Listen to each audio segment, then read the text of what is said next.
We have seen clips that detail how we look up customers and products. Now we need to put our knowledge to good use and create orders.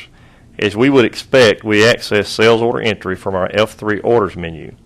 The first requirement is to identify the sales source. The choices are inside or counter by depressing enter on the appropriate option. Once selected, we will be positioned at the Ship To field for identification of our customer. In our clips so far, we have always selected new, and we will later in this one, but we can see there are other entries in this window. Search allows us to look for open orders and unbilled tickets for our customer. If we hit enter, we reveal our search options. The order number is the number generated by Eclipse. It is always prefixed by an S followed by 9 numbers. It is not always a number our customer can remember. To view our billed orders, we can enter the first 4 characters of the order number, for example, S005. However, the next search option, the customer PO number, should be something the customer can recall. It cannot be overemphasized that a good customer PO number is essential if we are to quickly locate an order via the search mechanism. We should always ask our customer for their PO. As we will see, it is a required field, and it is required for good reason. For example, we know Bibb Medical always uses BIBB as a prefix for all their orders. We can enter BIBB as the customer PO, and we get a list of all tickets and open orders. Clearly, we can select the one we need. Or if we know the exact PO number, for example, BIBB-7765, we can locate and display it. The Ship To address is not normally used to search. The product can be useful. Suppose I am looking for a Klein 2100-7.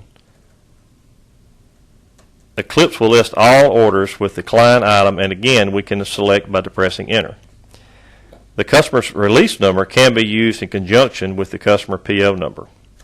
The line item relative number is a number assigned to a line item by the customer. Typically, this number is associated with orders entered by Electronic Data Interchange, or EDI.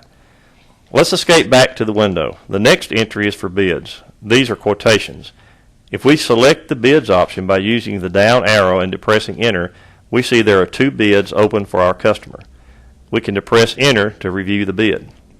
Notice toward the bottom left corner the bid number with an S prefix and the word bid highlighted with a red background. Bids are described in detail in a later clip.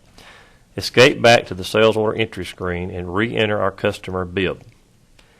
The redisplay of the window shows AR items and the open orders for our customer. Simply put, AR items are unbilled tickets. As we will see later, unbilled tickets are also invoices.